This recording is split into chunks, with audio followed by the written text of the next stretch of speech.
मैं अपनी वाणी एक कहानी से प्रारंभ कर रहा हूँ। एक गांव में यानी कि देहाती कुम्हार बर्तन बनाकर और पकाकर रोज शहर बेचने के लिए जाया करता था। क्योंकि उसका घर देहात में था तो देहात में बर्तन बिकता नहीं था, तो रोज अपने गधा पर लादकर बर्तन बेचने के लिए शहर जाया करता था। और उस दिन भी शहर बर्तन बेचने के लिए जा रहा था। रास्ते में उसको एक चमकीला पत्थर मिला, बहुत सुंदर था। उठाया, देखा, भाला, समझ में उसको नहीं आया कि है क्या करूं। जब कुछ समझ में नहीं आया तो उस पत्थर में रस्सी बांधकर गधा के गला में लटका दिया और शहर की ओर चला जा रहा है।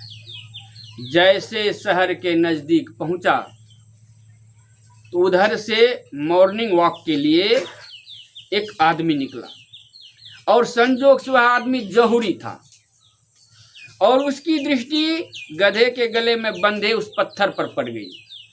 उसने देखा, ये तो नायाब हीरा है और बहुत बेशकीमती है। उस जमाने में लाखों रुपया कीमत, आज के जमाने में करोड़ कह सकते हैं।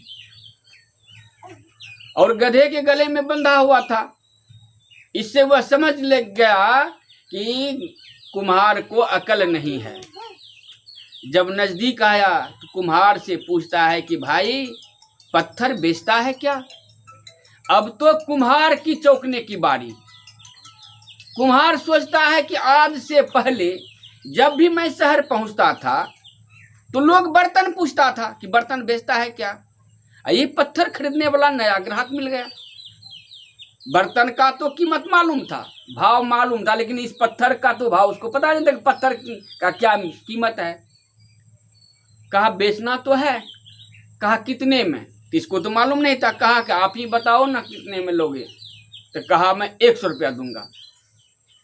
जब खरीदने बेचने की बात आती हो तो बेअकल को भी अकल आ जाती है। बेचना हो तो महंगा बताना है, खरीदना हो तो सस्ता। वो समझ गया कि जब 100 रुपया कह रहा है तो जरूर है इससे ज्यादा कीमत का होगा। कहा मैं 100 रुपया नहीं दूंगा, मैं 200 रुपया लूंगा। वो सोचता है जौहरी कि इसको तो पता नहीं है कि इसका क्या कीमत है, तो थोड़ा सा इसको रोक देता हूँ। जो होशियार व्यापारी होता है वो डील को होल्ड कर देता है, जब भाव ठंडा होगा तो खरीदेंगे। उसने वही किया कि थोड़ा दूर आगे बढ़ेगा, इसका दिमाग ठंडा होगा, जब तक मैं मॉर्निंग वॉक करके टहल करके वापस आऊँगा।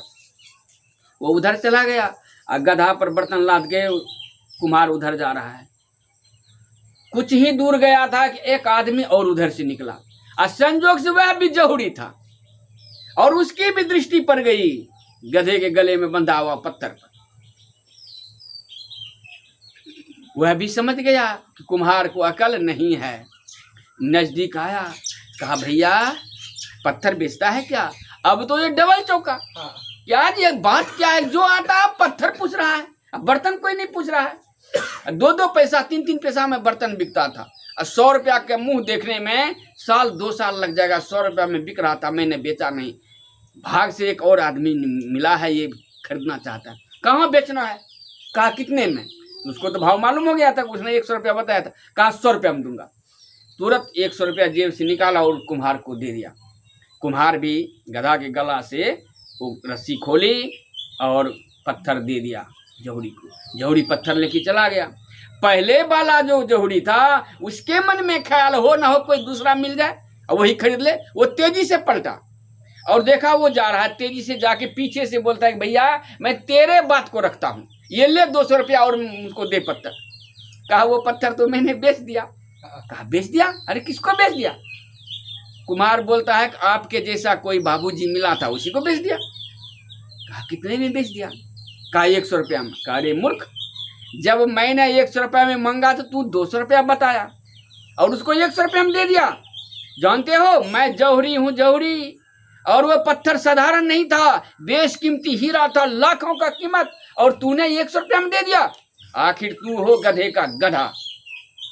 गधे का गधा मतलब जैसे के संग में वैसी बुद्धि।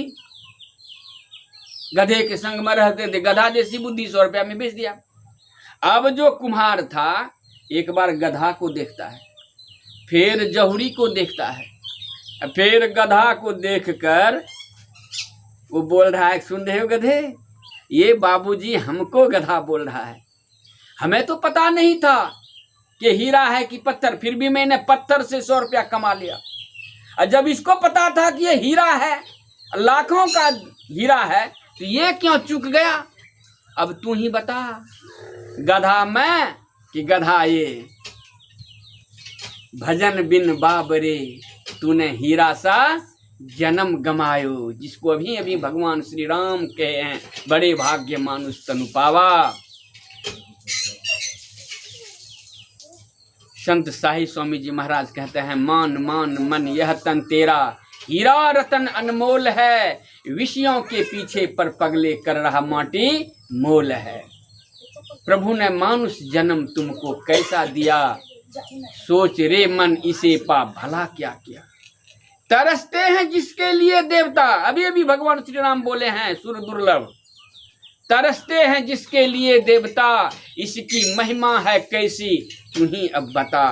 हाय ऐसा अमोलक जन्म खो दिया, सोच रे मन इसे पा भला। भगवान श्री राम कह रहे बड़े भाग्य मानुष। ये मनुष्य तन की बड़ाई केवल भारतीय धर्म ग्रंथों में ही नहीं, विश्व के लगभग सभी धर्म ग्रंथों में इसकी बड़ाई है। कुरान को आप उठाएंगे तो उसमें भी मिलता है अशरफुल मखलूकात, यानी पूरी कायनात में बेहतरीन जिस्म। यदि बाइबिल को उठाते हैं तो उसमें है what is temple of the God, परमात्मा को रहने का ये मंदिर है। यदि वेद उठाते हैं तो उसमें भी है कृष्ण यजुर्वेद में, बिंदुनाद महालिंगम शिव शक्ति निकेतनम देहं शिवालयं प्रोक्तं सिद्धिदं सर्वदेही नाम। ये देह क्या है? ये शिवालय है, शिव जी यानी परमात्मा के रहने का घर है।